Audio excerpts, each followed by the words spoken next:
एक कारोबारी के साथ साइबर फ्रॉड का मामला सामने आया है। फरियादी धर्मेंद्र शर्मा को साल भर पहले एक युवती ने फोन कर अपना नाम नीना शर्मा बताया और निवेश का झांसा दिया।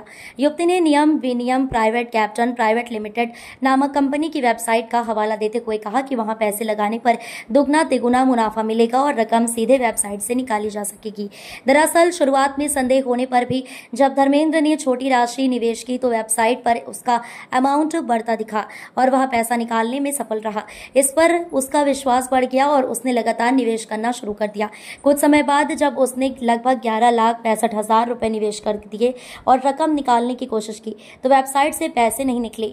युवती का फोन भी बंद हो गया। धोखाधड़ी का एहसास होने पर पीड़ित ने साइबर पोर्टल पर शिकायत दर्ज कराई। शिकायत पर कार्रवाई करते हुए क्राइम ब्रांच ने संबंधित बैंक खातों को फ्रीज कराया। अब तक 11,65,000 रुपए की राशि वापस कराई जा चुकी है और शेष रकम की रिकवरी के प्रयास जारी हैं। इस संबंध में additional DCP crime Rajesh Dandotiya ने बताया कि ऑनलाइन इन्वेस्टमेंट के नाम पर होने वाले ऐसे फ्रॉड से बचने के लिए लोगों को जागरूक रहना चाहिए। किसी भी लुभावनी ऑफर या अनजान वेबसाइट पर भरोसा न करें।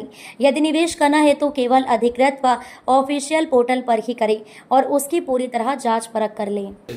एक कारोबारी है जिसके साथ एक इन्वेस्टमेंट फ्रॉड की घटना सामने आई है। साइबर फ्रॉड हुआ है और उसका नाम जो कि परिवर्तित है धर्मेंद्र शर्मा उसका नाम है और उसके पास व्हाट्सएप पर एक मैसेज आया एक लड़की का जिसने अपना नाम नैना शर्मा बताया और ये बोला कि आप इन्वेस्टमेंट करिए तो आपको प्रॉफिट मिलेगा। लेकिन उसने बिल्कुल भी विश्वास नहीं किया। तब जाकर उसने वेरेनियम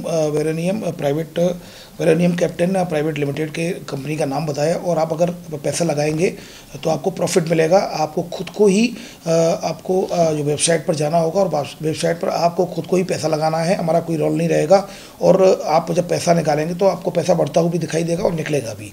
तो इस बात से वो कन्विंस नहीं हुआ। लेकिन फिर भी चूँकि बार बार उसके पर प्रेशराइज करने पर आवेदक के द्वारा उस पर वेबसाइट पर कुछ पैसा लगाया गया और उसके बाद उसने देखा वो पैसा बढ़ रहा है। उसने वो पैसा निकाला तो निकल भी गया।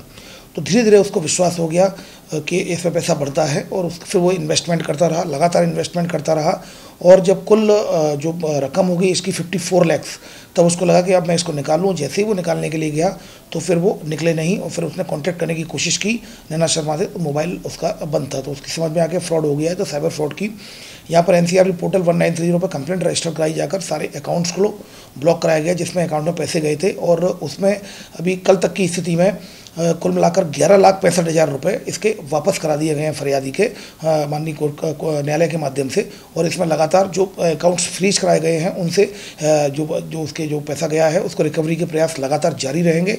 और मैं इस संबंध में क्राइम ब्रांच के द्वारा एडवाइजरी भी जारी की गई है कि इस तरह के जो लुभावने ऑफर आते हैं कि इन्वेस्टमेंट में आपको दुगना और तिगना करने के और बहुत ज़्यादा फ़ायदा दिखाते हैं, ऐसे प्रलोभनों में नहीं आना है। और इन्वेस्टमेंट कभी भी अगर करना है तो उसकी ऑफिशियल वेबसाइट पर जाकर उसको चेक करके और पूरी अच्छी तरह से उसको एनालिसिस करने के बाद उसको वेरीफाइड करने के बाद ही आगे बढ़ना चाहिए। इस संदर्भ में इंदौर क्राइम ब्रांच के द्वारा एडवाइजरी भी जारी की गई है।